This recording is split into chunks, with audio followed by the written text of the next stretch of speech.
change something up here, Vedius. The music, that's for sure. The this music is very has been tense changed. now. It is, yeah. Bringing up the hype here in the studio. But Swain's going to be banned away from the Unicorns, or by the Unicorns, followed by Caitlyn, similar to the first game, taking that away from Betsy and Steelback and Trundle and Bard. So really did not like those two picks in from the Unicorns. No, and it makes sense because Chachi was able to put a lot of pressure down onto Parang, made it difficult for him to actually get involved with the Shen. And even though he interrupted Shen at times with which, even if the Shen joined, it wouldn't have mattered, the fact that he could do that to the Shen does mean that there was very few options for Trundle to actually, for the Shen to actually get involved in a lot of these fights. And interestingly, UOL are the team to ban away this Jhin. So Veritas, now I'm wondering what he's going to be able to go back to, because we have to think, could he play the Ashe? Could he play something more utility focused? Could he move back to the Sivir perhaps? Or we have seen him play a couple of Ezreal games, obviously not to that much success given that they do have a pretty bad record. But still, there's just a lot of questions for me with the fact that Unicorns of Love banning away their Jhin. To me, it says that they have other things that are on their mind in terms of priority. But that's the first thing we've seen that's really ticked all the boxes for Veritas. It's been really impressive for him. Last ban was Vladimir, so taking that off the table. And that was an instant lock of the Shen in from Chachi. So one denying that from Rockat, but it didn't do all that much. I mean, it looked good being able to stop the early potential from Unicorns, but this time Chachi's going to bring this one out. And now Rockat, it's up to them what they want to bring to the table. Well, the Trundle's gone. So now what do you pick into the Shen? I mean, as the Shen expert, are there any things that you would hate to play against? As Shen? I mean, Shen right now, I mean, like, it's not just about the 1v1 matchup, it's about the global pressure he exerts on the map, you know? And no, I guess is the, exactly. the We've seen the Irelia into Shen matchup, and you need a lot of specific requirements to have that Irelia come out ahead. So I do like this early pickup of the Shen. It's a very safe pick for Unicorns of Love because they know that Rockat clearly value it, given that they blind pick first rotation Shen in game one. So they've taken that one away, and they've basically said, come at us, show us what you've got. Do you have any answers to your own plan? Yeah. Let's see if Rockat do have that answer. They picked up the Ryze early on into the draft, along with the Lucian coming in here for Steelback. So a bit more aggression down there in the bottom lane, try and get some outplay happening. Unicorns of Love, 15 seconds left on the clock. What are they going to pick up here? Are they going to go bot lane here, pick up an ADC and support? Karma's still open.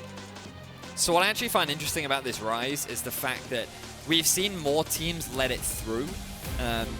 And to me, it seems like teams are finding a way to play around it. We have to remember that a couple of nerfs did come into the Ryze on patch 6.11, which weren't massive. They didn't completely kill him, and every region was still saying, no, no, no, you can't let Ryze through. There's no way we can let you play this champion. So a lot of people were afraid of it, but then some teams were like, no, you can have him, you can have him. We've got a couple strategies in mind. And to be fair, we have seen some effective strategies. If you have that lane bully, Azir in particular, does a great job of keeping Ryze at arm's length. That makes it very difficult for him to get into these fights. And Nivea has been another champion that has basically said, no, I'm going to make it difficult for you to run at us and get into these fights. So I like the fact that UOL have left it through, but again, we have to wonder, what do UOL have an answer towards this Ryze? Yeah, I always feel like Ryze has become a bit of a trap pick for people, a bit of a trap card, because he doesn't even have a positive win rate here in EU. So yeah, we'll see how that one works out. The picks were also Graves and Ezreal on the other side. So it's been a while since we've seen since Graves. Just a bit of a graphics problem here. So it is Rek'Sai and Braum, which was picked up by Rockat. So if you were wondering. So just imagine those are on your screen right now.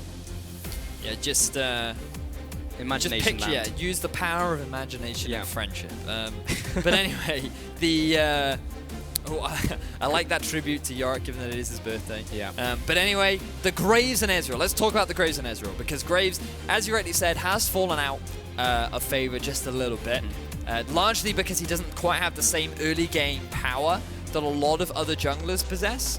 So he's quite good in sort of long scaling sort of comps, and to be fair, the fact that UOL have drafted this Ezreal who's likely going to go, I would imagine, towards the blue build Ezreal, especially when you pair it up with Azir, means that UOL now are saying, we want to go towards the late game, we want to scale up. And they're actually sort of challenging Rockat in the sense of, go on then Rockat, we're giving you a composition, we're giving you a playstyle that suits you, because we feel confident enough that we can beat you at your own game. All right, a lot has just happened here, though. We had the Varus pickup from Rockat to bring the long-range counter to the mid lane. A lot of people consider Varus a counter to Azir, but also, fabulous pick, Taric has come down for the Unicorns of Love. I hope it's a pink Taric as well for Unicorns. That would have a lot of synergy here, but what do you make of Taric coming out? So Taric, a champion that we haven't seen very much of. We saw it during the Challenger Series come out from SK's bottom lane. Unlimited loved that pick. The MF Taric combo was quite devastating. During the laning phase, he doesn't have that much pressure, but he can make some pretty amazing plays with his ultimate. He does a great job of keeping his team aligned. The sustain and the surprising pick potential that he does have is pretty strong. And in terms of the 2v2 matchup, I would give the advantage, the ever so slight advantage, over to the Braum and the Lucian, because Braum is very good into melee support. So we could very well see a lane swap coming out from the Unicorns of Love, and we do know how Shen does very well. Ryze, not so well. The Ryze into the top lane is a good answer for Shen, but Rockat are saying, hey, we want these standard lanes. Varus, really good into Azir. Lucian, Braum, really good into Ezreal, Taric. Ryze, range advantage. You're going to freely scale up against the Shen. So Rockat want to try their very best to get these standard lanes, whereas Unicorns, they're very likely going to try and avoid it. Indeed, and as we load up for our second game here, use hashtags UOL win and ROC win as we hit the rift very shortly. And who would have guessed Unicorns of Love with one win up in this series against Rockat as we get in here. Bloodstone Taric, really? Didn't go for Armor of the 5th Age? Wow, so much judgment. It's the Unicorns of Love. Their color and thing is pink and unicorns, and they went with the red skin? Come on. Unbelievable. Unbelievable. Yeah. But gonna have a pause out here. Probably noticed that they had the wrong skin, so gonna be remaking here for Pink Taric. No, that's not what's happening. We'll get some information to you guys very shortly on what's up.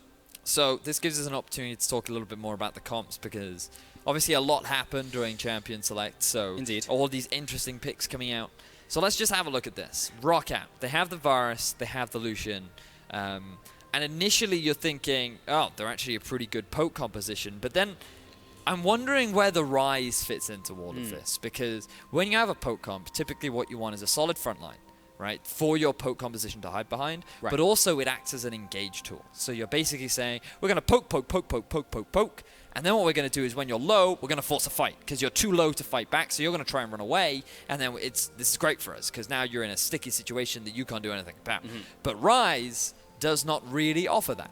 Ryze is not a champion that acts as a solid front line that allows you to just quickly start these fights off. So yes, Rockat have pretty good pick potential. There's a lot of single target damage with the Varus ultimate, the Ryze Rune Prison. You've also got the Braum Q, but it's not that great at team fighting. It's not that great at, I mean, it has poke, but the whole team comp doesn't synergize. And I feel like what Rockat did was they picked the Ryze, realized that it was a bad matchup into the Azir, and so last minute they go, okay, let's just, Ryze is going into Shen, Varus going into Azir, so let's just pick standard lanes and hope that we can come out ahead in the laning phase.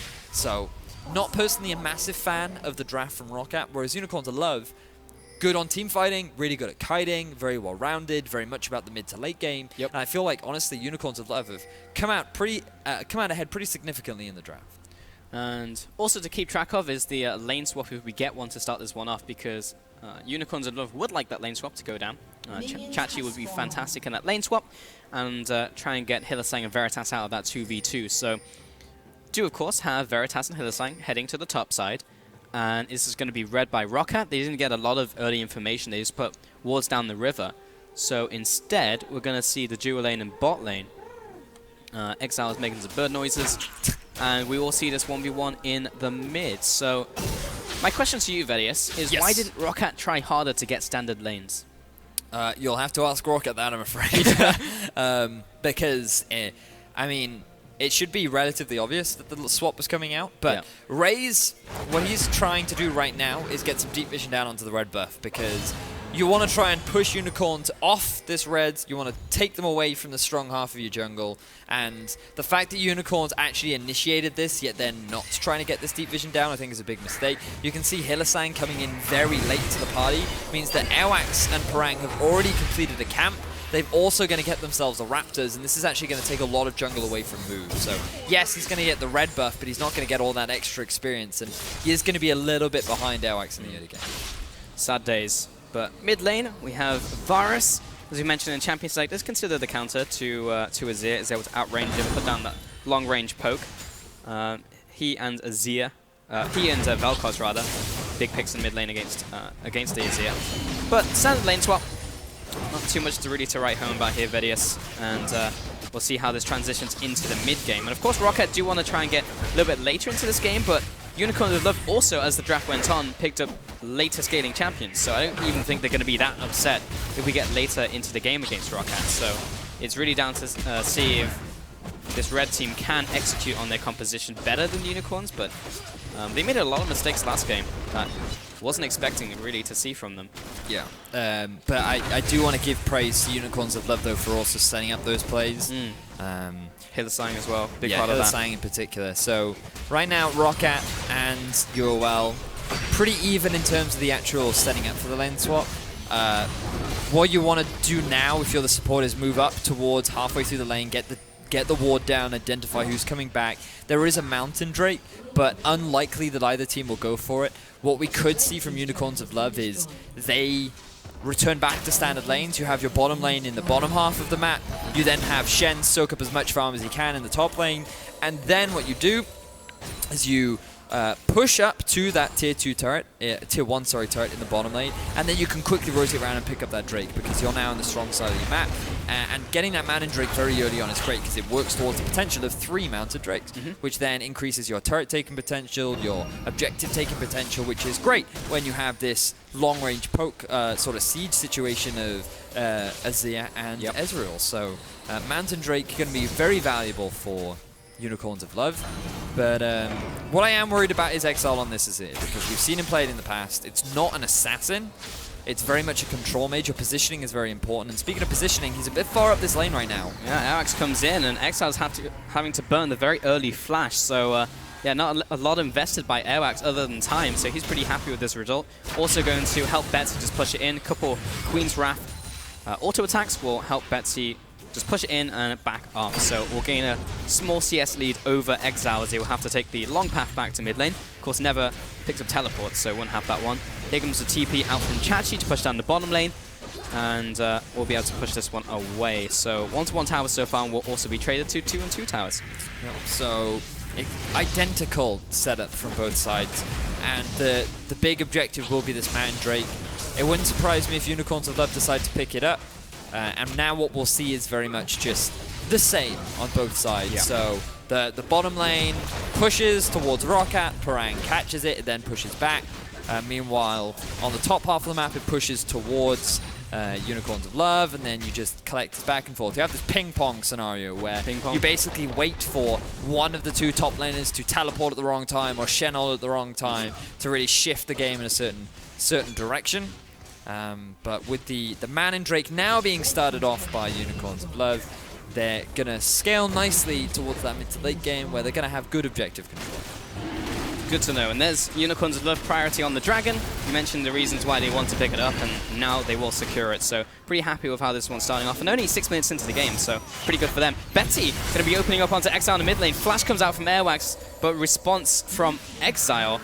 A bit weird from Airwaks because that was already still available, but Exileh steps up to clear out the tunnel, and that was just not work. He's going to be finished off by Betsy. I'm not even sure why he jumped back in for that. To be honest, he just wasn't expecting Ryze to be there.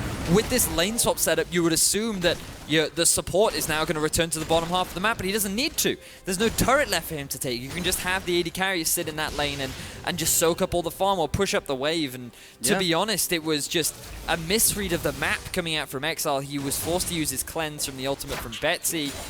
He was also forced to use that flash very early on.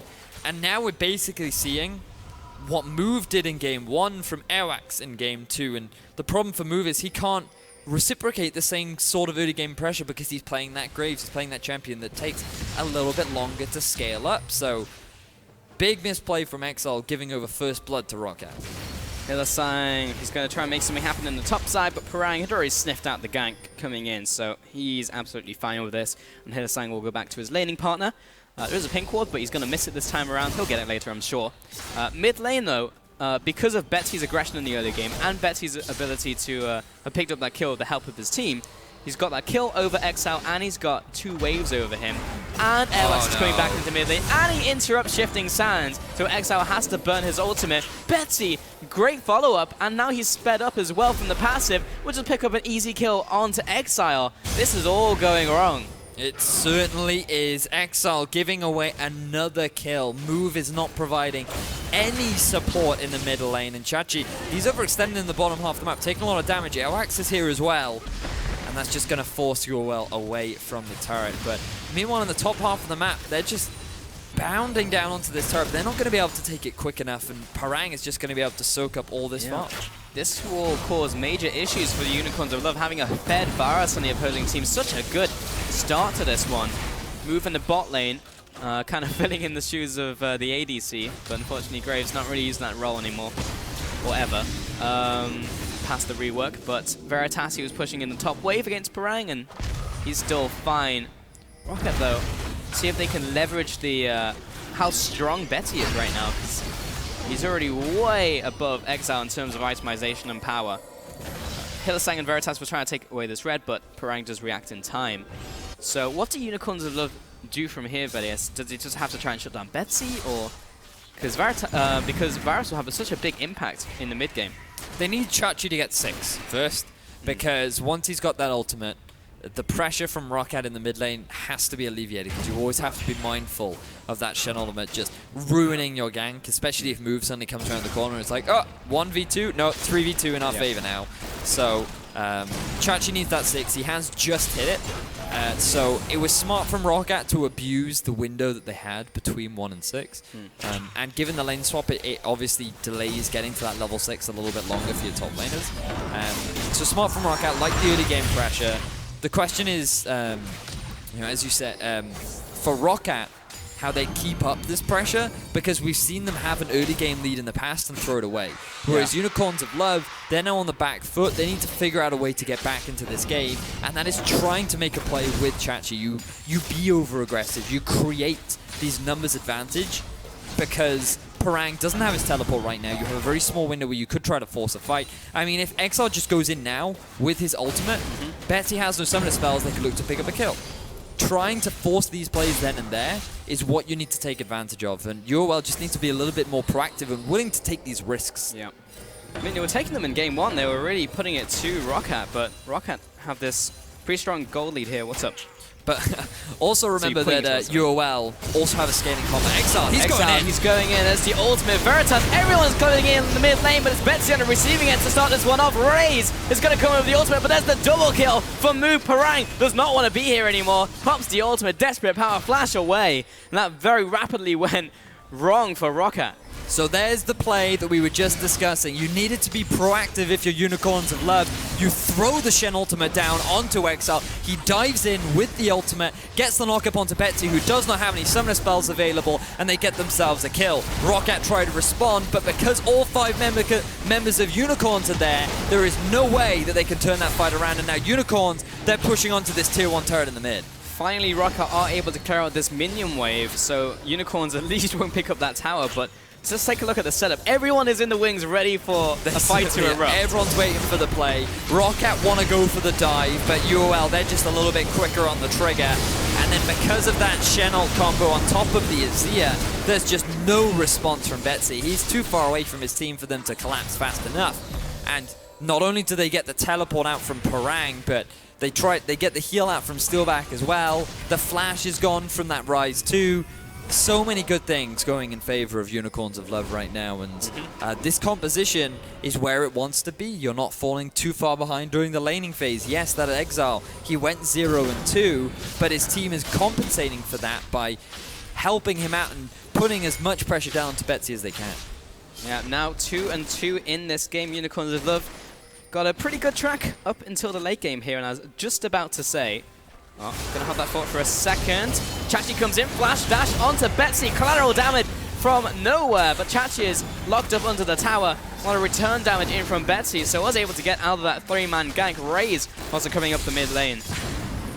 So you get the flash and ghost out from Betsy in exchange for the flash from Chachi, and okay, you don't quite have the damage to kill Betsy because Exileh did not have his ultimate available, but still, 2 big summoner spells burnt on a low mobility AD carry up against an Azir, a Graze, and a Shen is fantastic for Unicorns of Love. And now they're going to make a play onto this tier 2 turret in the top. TP coming in from Chachi, zoning away Parang and Airwaks, and Unicorns of Love are just going to take this one away, being helped out as well by the early Mountain Dragon. It's only 12 minutes in, and Unicorns of Love are pushing up to this inhibitor tower now. Now backing off. Yeah, this is just coming up Millhouse for Unicorns of Love, looking real good in this game. Not great lane assignments from Rockat, and unfortunately for them, they end up giving away the tier 2 turret in the top lane, largely because they send their AD carry to the bottom half of the map. He's not going to be able to... If he was in the top half, he could have been there with Ryze to clear out that big minion wave that was stacking up. Rockat did not read the map well enough. They didn't recognize all this deep vision that was in their jungle. And look at Parang. Wow, getting 1v1 by Move right now, but the tables have turned. Betsy comes in, picks up the kill. Airwaks onto Exileh, but a fantastic ultimate will come in and separate the fight. Airwaks chasing down onto Chachi, now onto Veritas. Gets the knockup. Does he have the damage from Steelback and Ryze? They didn't even want to get involved. Mystic Shot will hit Airwaks on the way out. That was overall a 2-for-0 actually from Rockat. So, Rockat actually turning this one around. The fact that Unicorns of Love were able to pick up the tier 1 turret and then over-aggress after not going back and actually spending their gold means that Rockat are able to find themselves a turnaround fight. So, 3 members of Rockat try to get the collapse into 4 members of Unicorns, but that wall actually does a great job of splitting up Rockat, or keeping them all together even, that they're able to get the exhaust down onto Azir and mitigate a lot of his damage. And with him gone, Ezreal's not at a point that he's able to clean up the fight. They're very wary of the damage that Steelback is putting out, and that means that Rockat are able to clean up a kill. And bear in mind, Move, he died up in the top half of the map because he was going super ham onto Parang and he just didn't have the damage to get the kill. Right now, Rockat, this game is just swinging back and forth. Crazy plays are happening in this early game. And Hylissang and Move are probably going to take away this Infernal Dragon without too much contest from Rockat. Now coming down and just not really interested in contesting this. Move just needs to finish this one off. There we go. Gets a camp advantage. And it's just a standard lane swap. Perfect split. 14 minutes Left side in. is now belong to Fnatic. So, Right side completely belongs to Origin. Yeah, we did right now, catch a Unicorns of Love, hybrid. They ran all the way up to the Wolfcamp place to ward down themselves. were able to pick themselves up the Infernal Drake, as well as get themselves the blue of Rockat, which is always a nice thing to have, take away from your opponents. Especially denying it from the Varus means that he won't be able to get the same sort of poke down because he won't have the same sort of mana reserves. But only a small objective is obviously not going to prevent Betsy from doing any poke whatsoever. yeah. I thought I'd just become psychic because I thought I could hear Mitch and Trevor in the other studio.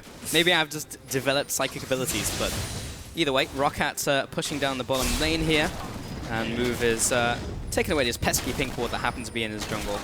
Eventually someone's going to find it. 15 minutes in, and this game is actually more even now, and 3 of those kills from Rockat are all onto Betsy, so this is his time to shine and really put down those piercing arrows and make it difficult for Unicorns of Love to do what they want to do in this game. Airwaks floating around the bot lane as well. What is up, Mr. Vedius? We did mention earlier on that Steelback and Betsy were really the superstars for Rockat, the people that you want to have ahead if you want Rockat to succeed, and the fact that both those players right now have the gold advantage, the CS advantage, that is a great setup for Rockat moving forward. So we're approaching the mid-game point where both teams who Exileh forced to use the cleanse. Oh, Chains of Corruption will lock down Move. Mid tower's dropping towards Rockat. Chachi's coming in here. Conquering Sands doesn't quite want to pull the trigger, but clears out the minion wave, so they are good to go. You can actually just see how back and forth this game has been. Rockat with the advantage and Unicorns pulling it back. Then Rockat with the advantage and Unicorns are pulling it back, and now Rockat still have the gold lead, but you can see it's literally just small amounts of gold. 200 gold in it is practically nothing. Rockat trying to exacerbate that lead. Move's going to have to pop the ultimate to back away. Ryze is going to block up the damage coming in from Unicorns of Love, and eventually now Rockat will back on off for good. Well, not for the rest of the game, but for the next minute or so. Chachi is able to pick up this farm as well. Let's take stock of how everyone's doing though, because even though the game is even in terms of gold, you can see the gold a little bit more over to Braum in the top lane. Betsy, of course, ahead in the mid lane, and Steelback as well. You can see a big deficit is actually Move over Airwaks because of the kills he picked up and how much involvement he's had He's actually got 100 farm as the jungler at 17 minutes over Airwaks. It's what Graves does, man. Yeah. That's what he does. He's really good at clearing those waves. And now Unicorns of Love, they're going to be able to pick themselves up a Rift Herald, which likely going to be putting onto Chachi, given that he will be that split pusher. And this is a pretty good time to pick it up because that will last now until 37 minutes, which is pretty late into the game. Can confirm. It is a late point in the game. But one person that I do want to mention is Exileh, not being on that assassin, only sitting on the Nash's Tooth right now. I feel like he needs to go for Zhonya's next with the amount of AD that is on the side of Rockat, but then you've got this situation where Betsy going to be going for that full penetration build. He's already got the Ghost Blade completed. Wouldn't surprise me if he works towards something like a Mortal Reminder as well, given the plus 10 AD. It's actually so much more valuable now. And as well as that, you get the more of Malmortius to mitigate a lot of the magic damage. And right now, Rockat once again setting up for a siege underneath this tier 1 turret in the mid. They have a lot of poke damage with this Varus, but it's this fact that it's really difficult for Rockat to actually force a fight. They need UOL to overextend, and yes, they can get this pick because they have the Chains damage. of Corruption, someone needs to get in there and save him. Hylissang got a body blow, piercing arrow out from Betsy, will finish off his counterpart. Good snipe coming out from Betsy, right in between the two members of Unicorns, and now that they've got that pick, they can finally take this tier 1 turret down in the mid lane, but Veritas is taking a lot of damage. Betsy really turning it up. Cosmic Radiance is going to save his life. Hylissang into the battle. And in the backlines, Chachi's coming in, looking for a target, but he's got no help. He's going to have to Shadow Dash to safety. Betsy was looking to follow up, but unfortunately no mana on him now. Aerial from Unicorns of Love flashing up red, and Rockat are going to try and capitalize on this. 2 minions left in this wave, but another one very soon. Veritas getting out there. Arcane shift at the last second. And Rockat decide to back away, actually, despite the wounded Unicorns of Love trying to defend. They don't want to overcommit to anything. They can't afford an Exileh. He's just trying to get a bit of poke down onto Airwaks when there are 3 members of Rockat in the mid lane. You're just asking to get caught out of position. The snipe, it does hit Hylissang, but fortunately the damage reduction isn't actually enough to keep Exileh alive.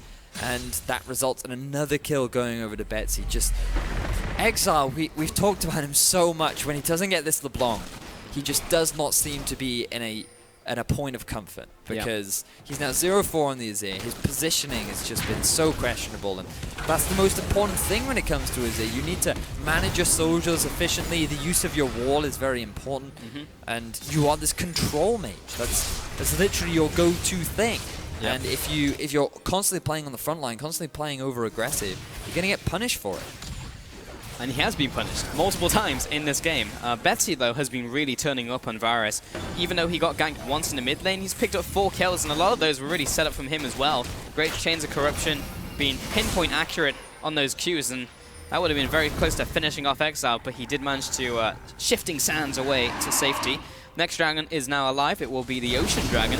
Unicorns of Love, won't be taking this one away. Rockat will take their first dragon off of the game. Yeah, really not in position to contest this one here, Vedius. But unfortunately for Rockat, it's not a Mountain Drake or an Infernal Drake, which is what UOL are currently sitting on, so not the ideal. And the next one is Ocean as well, so the two Drakes that Rockat are likely able to get themselves are unfortunately not the ones that they would have wanted. It's but not still, horrible, though. It's not horrible, especially when you're running this poke composition with Betsy. Yeah. Thing is, for me, I get very mindful of calling it a poke composition because the only poke you really have is Betsy. But he's a one-man artillery at this point with so really much gold funneled into him, so but not too it's Steelback going for more of the scaling build now with the nerf to Ghostblade and the nerf to Lucian as well. Yeah. You just want to have more of an impact in the late game, and Lucian is still very much that independent AD carry that can make all kinds of plays, so he's not weak by any means, and going for this more scaling build allows you to make plays. But have a look at Airwaks, or Chachi even, as they both just two ships in the night just passing each other and fading off into the sunset. But in these situations where everyone's just kind of standing off, it's Betsy who comes out ahead because he's just able to poke away with piercing arrows all day. And Veritas isn't really that big right now. He's got the 2-item power spike, but that's a big CS lead in the bot lane. I hadn't even noticed. Steelback. And it's all because Steelback is being given all this side wave. Parang is on low econ right now, where Rockat just aren't interested in helping him out. He's playing a Ryze. He needs to get to this point with which he can have a big impact. And to be fair, he has completed the Rod of Ages. It is on 8 stacks right now. I'm going to check just very quickly how many tier stacks he's on. And he's on 564, so he's getting there pretty quickly. So he should still be able to get that 2-item spike on top of the GA, which means he will still be pretty powerful. And he's been getting enough experience that he's still relevant in the game. But the fact that there is so much priority for Rockat to get all their gold down onto Steelback really does emphasize how much value Rockat put on this AD and mid duo. Yeah, pretty much. I mean, Betsy's fine. He doesn't need more farm right now. Oh, here comes Chachi again from the backlines, but last time it didn't go so well. He's going to taunt just Airwaks, but that's not really that helpful. Chains of Corruption will lock down the backline in from Unicorns. Ryze is going to follow up now. Here comes Ryze with another great ultimate onto Veritas, but Parang and no one really from Rockat can get involved. Cosmic Radiance onto the entire lineup of Unicorns. And this was what we were talking about during Champions League. There was just how do Rockat actually force the fights that they want. They get a lot of poke damage down. You can see how chunked out Move and Hylissang were. They land the ultimate from Betsy to just act as a disengage tool, but then when they want to try and re-engage and try and force a fight, they have nothing in their toolkit available. Parang literally walked in from the flank, said hello, and then left again. There was nothing that he could really do to get involved. So unfortunately for Rockat, their composition showing signs that they have no real way to force a fight. And Unicorns with the Azir Ezreal have so many options to disengage. He has gone for the Trinity Force build. I'm not personally a big fan in this particular composition because you can see that with the Azir you're going for more scaling. Yeah. By going for Trinity Force, you're going for more of a mid-game spike. But and to be fair, Unicorns definitely not the ones with the mid-game lead right now. Really want to emphasize that though, because Betsy has done over 3 times the damage of Exileh in this game, 18,000 to 5k, but the problem is Rockat can't get into a fight. Everyone can be on 1 hit from Unicorns, but they just run away and Rockat can't capitalize on it. So it doesn't matter how well Betsy's doing right here. Unless Parang just gets the flank of the sentry, Airwaks comes in as well. They just can't make it happen. And Chachi has had some interesting flanks. He always comes in from the backline. It's like, ha, the perfect position for me to be in as Shen. And then it's just like, actually, you probably don't want to fight here. And then he just runs back to his team. So this is a very weird game for sure. Rockat have the small gold advantage, but slowly pushing in. What they do well is leveraging Betsy's siege. They literally just gave away a completely free mid turret. No idea why Unicorns will let that one go. They could have sent Exileh up to the top. They could have had Move got to the top lane, keep their main wave clears in the mid lane. But Rockat now, 4 members strong, gonna likely take this tier 2 turret in the bottom lane as well. And Unicorn are just giving away all these free objectives to Rockat. There's a lot of question marks right now for me, Vedius. Rockat struggling to get involved in fights. Therefore, Unicorns can just sit under their towers and stop them from taking them. Yes. And instead, Unicorns of Love just kind of go back to base 1 by 1, farm up the jungle, and it's like, oh wait, we just lost 2 turrets. Inner turrets as well, which should be much easier to defend than the outer line. So that was bizarre. Yeah, I don't know why Unicorns of Love let that happen. Yeah, a lot of odd decisions. They could have easily defended that push, especially when you have the low-range Lucian who has to get in range of the turret against an Azir. You've also got that Shen potentially ulting onto the Azir. We saw the combo earlier on in the game from Unicorns of Love. Yep. It's a great way to force a fight. You have the Trinity Force. Ezreal is strong right now. Graves is strong right now. Azir just completed the Ryze. Yes, he is pretty far behind Betsy, but it doesn't matter because your other 2 members are pretty strong. You just go in, you do your Shurima Shuffle, you have the Shen ultimate on top of you to keep yourself alive long enough. You have all the HP from the Ryze too. Like, Unicorns of Love have all the tools in their kit to sit there and shut Rockat down. And they are not doing anything. We talked about how they needed to be proactive, and they showed signs of that. Yet right now, they're just kind of giving Rockat everything, and they're saying, oh no, please don't hurt us. Just have the turret. We don't want to get poked anymore by Betsy. It just feels like they ran out of steam from game 1. Game 1 looked so good for them, and now Unicorns of Love just kind of lost track of what their game plan was, really. Betsy is going to try and steal away this Boober, and he gets it with the rest of his team coming in. Move was trying to come in range for a smite to counter steal. Move's also going to take another Q out from Betsy. Betsy is hurting so much right now.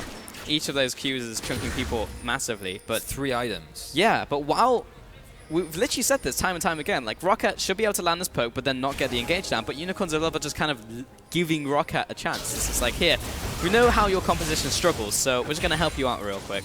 And Yeah. And just look at the vision right now around Baron. Weird. The entire top half of Unicorn's jungle is controlled by Rockat right now. And kind of find it interesting that Parang went for the GA before completing his tier item, but Parang is getting collapsed on. He is. Here comes Move, flash dash by Chachi. They're going to have to kill him twice though. Flash comes in from Parang, and collateral damage will create some distance between Move and Parang, but he kind of just walks up and will just die to Parang. Chachi will drop him into GA.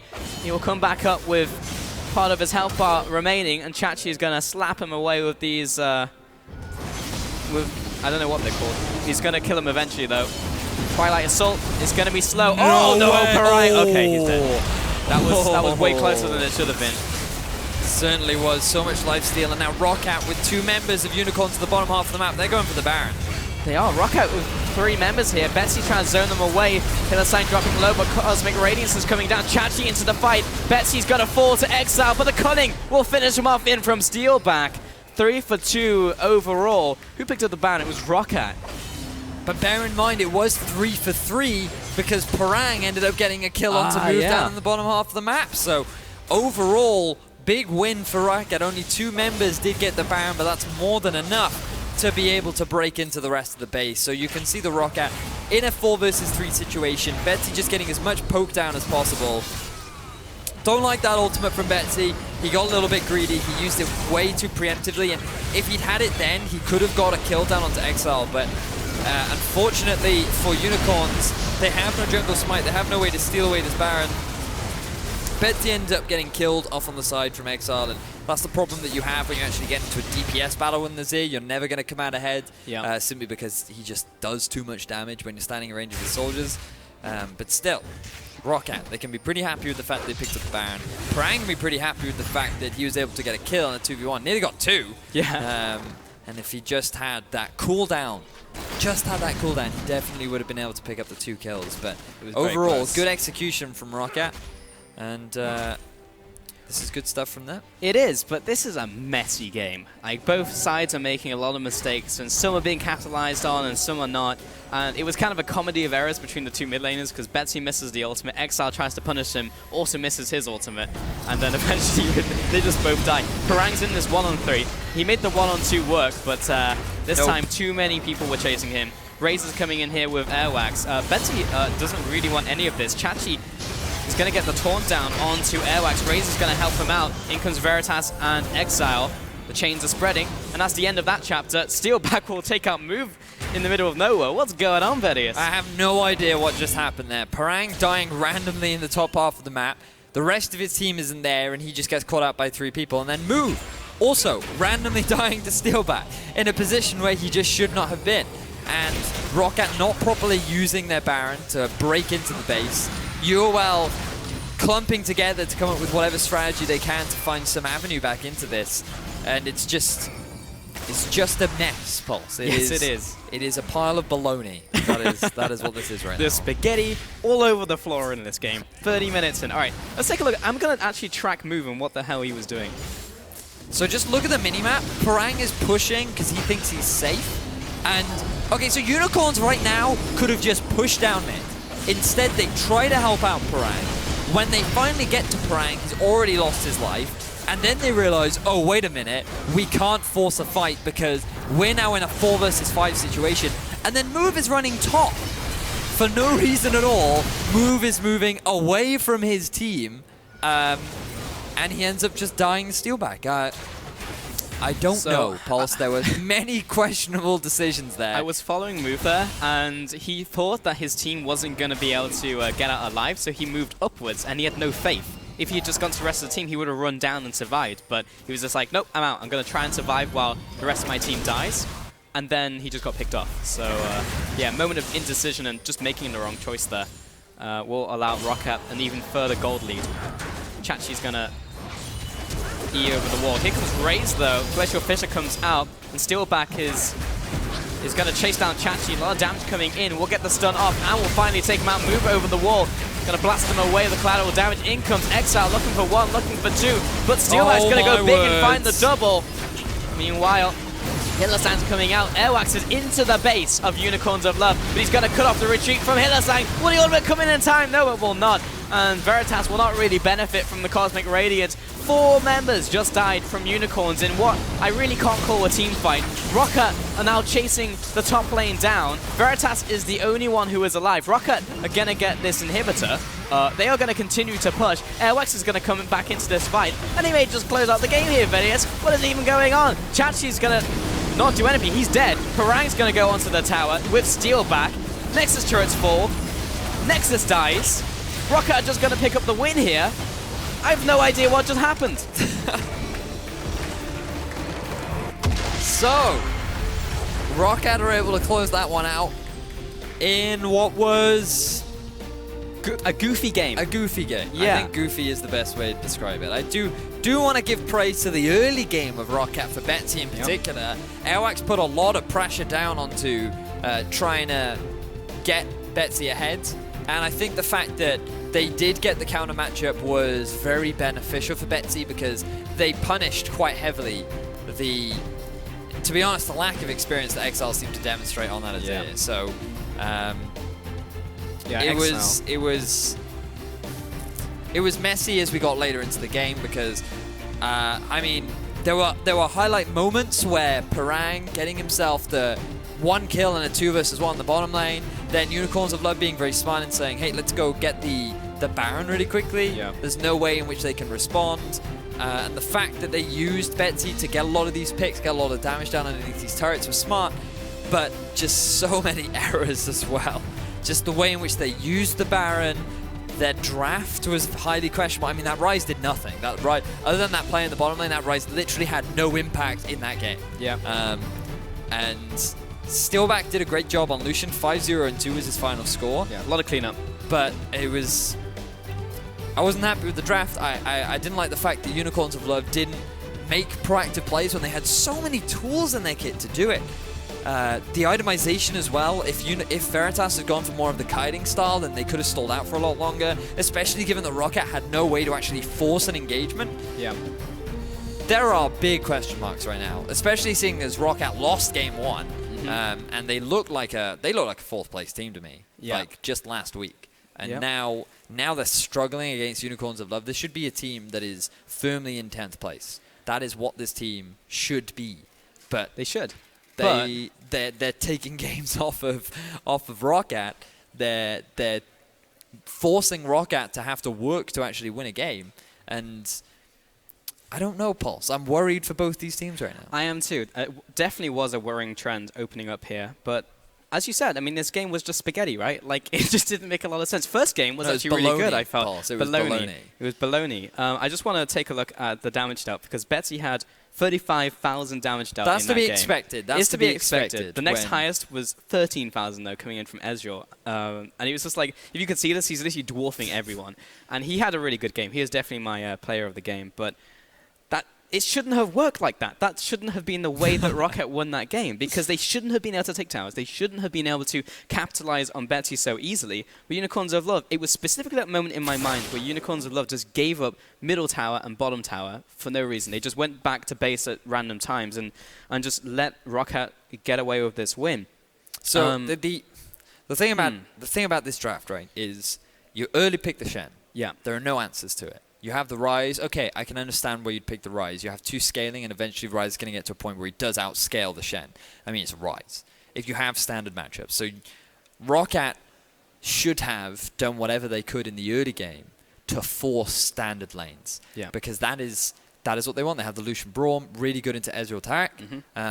They already have the mid lane matchup advantage, Varus into Azir. We saw it go heavily in their favor. Exactly. And the Ryze can bully out the Shen, farm up for free, and get into a point at which he's that big late game terror. And then you just slowly build up an advantage from the laning phase, and then you sort of snowball it from there. They get the lane swap. Things go horribly for Rockat. I mean, they lose a lot of objectives. They lose a lot of turrets. And then just while all this has been going on, the mid lane has just been getting camped. Move has had no response. We saw why the Graves is being falling off, and that's because he doesn't have the same sort of early game impact that someone like a Rek'Sai has, someone like an Elise has. And so, not actually a massive fan of the Graves, and you can just see why. Especially when this whole team is very much built about, let's make sure Exileh has a decent laning phase. Yeah. Well, we're going to take a look at a clip from that last game. It's the Rek'Sai here getting onto Azir. Good commentary there by Pyra. But actually, the topic I want to hit next really here, Vedius, is the fact that what do we take away from this game for the two teams? Because Unicorns of Love, we were like, okay, they look like a 10th place team coming in here, but they really showed up against Rockat in the first game, but still make errors that would kind of lean towards them still being towards the bottom of the table. Maybe not even 10th place anymore, but Rockat, disappointing. They should have been head and shoulders over the Unicorns of Love, but displayed problems in Game 1 and Game 2. So a lot of question marks as we head into the next couple of weeks for both of these teams, and we'll see what this means. But we are going to send it over to Sifa, who's standing by on the side.